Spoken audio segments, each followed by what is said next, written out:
Welcome back to another episode of In-Depth Angling. Today I'm going to be showing you one of my favorite crankbaits to throw during the spring and really anytime the fish are going after crawfish is the Storm Wiggle Wart. Very popular down the Ozarks. You guys have seen me on this channel catch several nice size quality bass and lots of numbers of bass out of Lake of the Ozarks, Stockton Lake on these things. They are absolute fish producers during the spring. Anytime those fish are in their pre-spawn phase, getting ready to go into spawning, they stage up around transition areas, around different rock where these crawfish are, and they go and they feed in those places.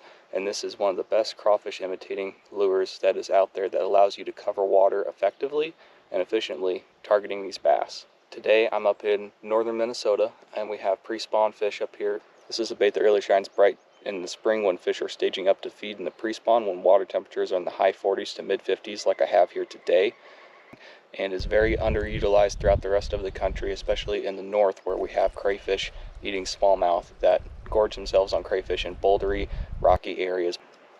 When you look at the bank, you want to see a good mix of ledge rock, boulders, smaller rock, and even gravel mixed in there, and fish those transition areas from like bluff to boulders, boulder to chunk rock areas, especially near deep water outside of spawning pockets where these fish are going to be moving up to in the next coming months. They're not going to be too far away from the food, and if you have an area like that where you're near a spawning pocket that's getting the wind pushed up next to it in the sun, like what I have here today is bright bluebird skies, and what that's going to do is it's going to heat up that water right around those rocks, and those crayfish will start coming out and being a little bit more active, which makes it an easier target for those smallmouth and other largemouth and other places to go out and just start gorging themselves on. It's key to retrieve this bait parallel to the bank as it keeps it in the strike zone. This bait allows you to cover water, so keep working down the bank casually, casting parallel to shore where the fish move in to go feed this time of year. These fish aren't going to be extremely far off the bank if they're super active.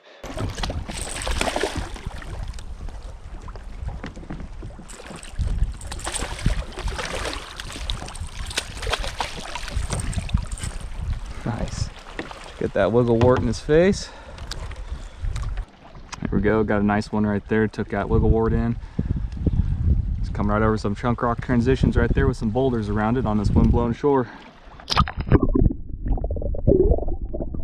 Great places I like to throw this include secondary points, these transition zones, bluff ends, channel swing banks, anywhere you have a good rock transition outside of a spawning pocket next to deep water. Those are really going to be high percentage places that these baits shine. Mixed rock, kind of about softball sized rock over here, right off this bluff. Sheer cliff, and there's a little bit of a shelf that sticks out. Those are going to be the areas they come up to looking for food as they make their move up. It's also right next to the mouth of that cove I was just in, so it's a good spot for those fish to stage up. Not directly on a point, but just a little shelf off the main channel.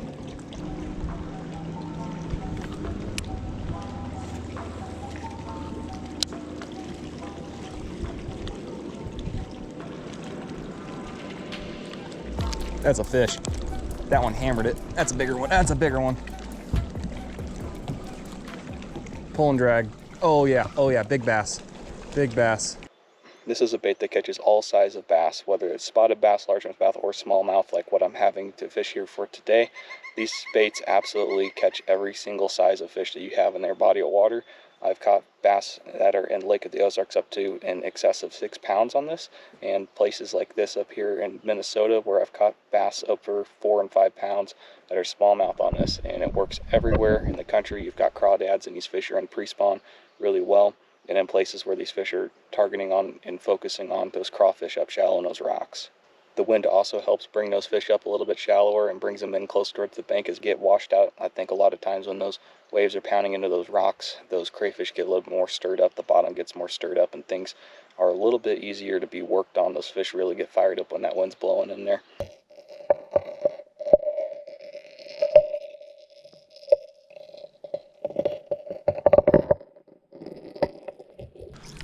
I'm just getting this bait down to depth, so I'm just getting it down there until I start feeling rocks. I'm watching my rod tip, and right there I'm starting to feel rocks, so I'll slow down just enough to where that bait is just ticking across the bottom there, and it's just working its way through those rocks.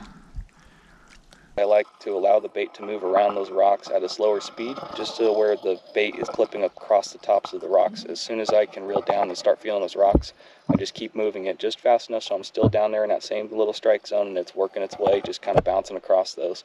Fish aren't going to be getting a really great look at it. It's usually a reaction style of bite from them, as it deflects off the tops of the rock like a crawfish would dart across. If you've ever seen one kind of kick back from that back tail, they swim backwards.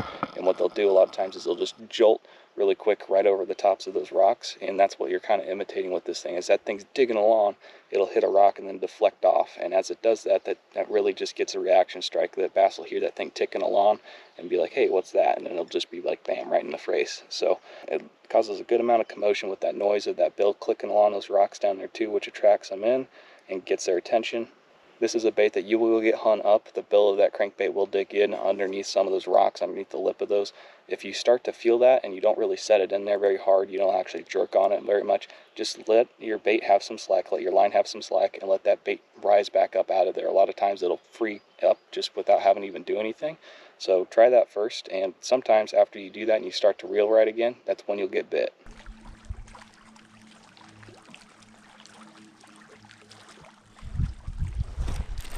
There we go. Came right off of that rock. Actually got it hung up for a second there. Let it float up. This time's on the Fire Tiger color. Grab my net. Okay, got the net. Come here, buddy. All right.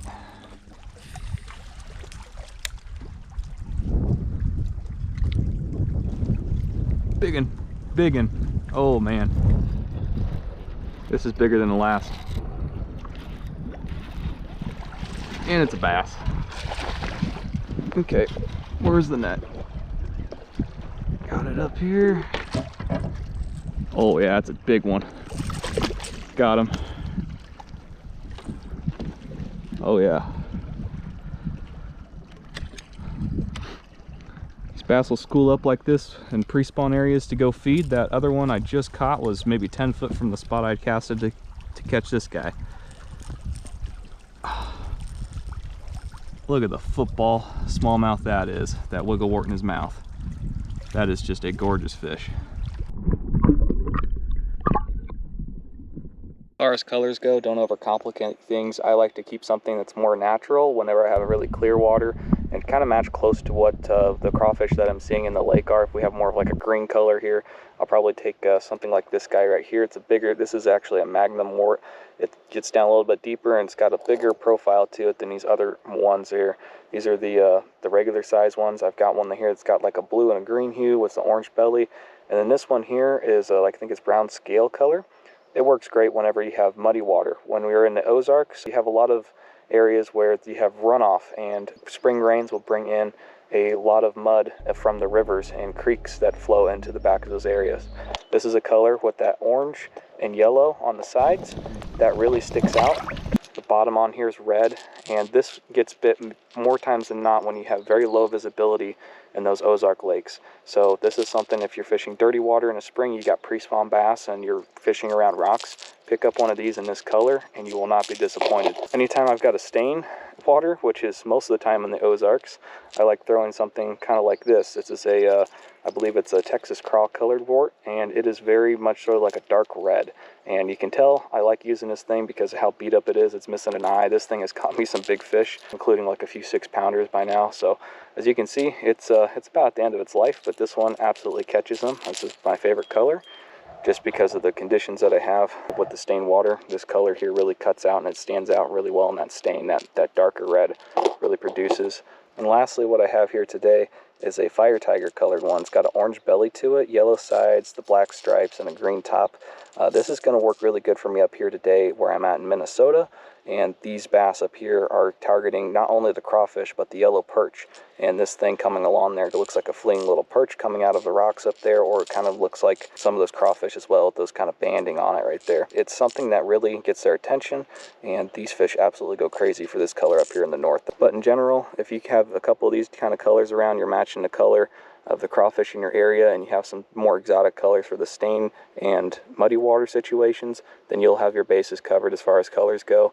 I've only got a few wiggle warts in my box, and that's all I need to get bit and catch plenty of fish here today and throughout the entire spring, whether I'm on Lake of the Ozarks in Minnesota or somewhere else across the country. These colors will catch you fish. I try not to overcomplicate the setup for a cranking rod. I've just got a speed spool here by Lew's, anything that's really got a decent reel to it, and a medium action good cranking rod like what I have here today. This one is a 6'11" medium power action rod, and it's got really good action, and I can really feel every vibration in those rocks as I'm feeling it through those boulders, whether I'm in a chunk rock, and you're really just counting rocks as you're pulling this thing along. You're feeling all the rocks that are on the bottom there, and that'll tell you a lot about what the bottom is like, where those break lines are. If you're popping it over a boulder and you feel kind of like a space between a few rocks there, you'll see that there's a dip there. All that type of stuff really keys you in onto where these fish might be holding at, and you can make repeat casts back to those same good little holes that you might think a bass might be sitting in. This is really all you need to go out and start catching some of these fish. Nothing too complicated. Just get yourself a couple of those colors I showed you earlier, and this kind of a setup. Doesn't have to necessarily be the one I have here today, but a good cranking rod and reel with some fluorocarbon line, and you'll be good to go.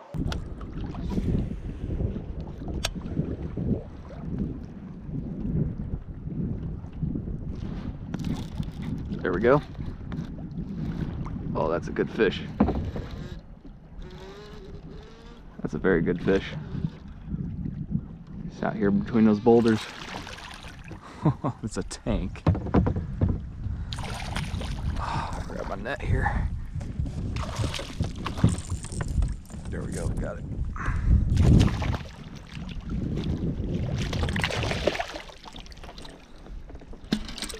Got it in the net.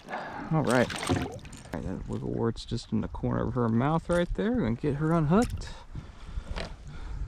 Quick measurement on that tank of a smallmouth there. 19.5-inch smallmouth bass right there, and she's got some beat up parts to her. Not really sure what happened there, but we're gonna get her back in the water here, send her on her way. It's awesome fish.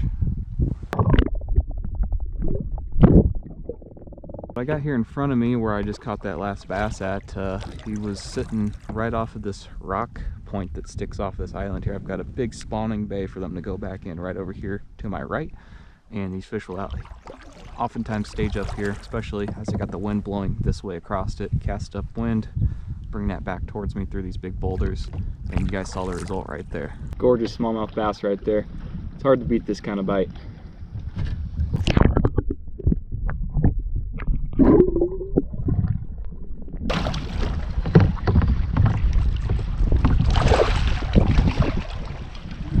Definitely not this one. He's got a full face of wiggle wart. Got him hooked good. Guys, a good look at that one right there. If you enjoyed this episode, please subscribe and like this video if you found this helpful. Leave a comment down below what would you like to see me review and show you guys a tutorial on how to use next. This is a nice, beautiful smallmouth bass right here, and this is in-depth angling. We'll catch you guys on the next one. Tight lines out there, and remember to explore deeper. There's more out there.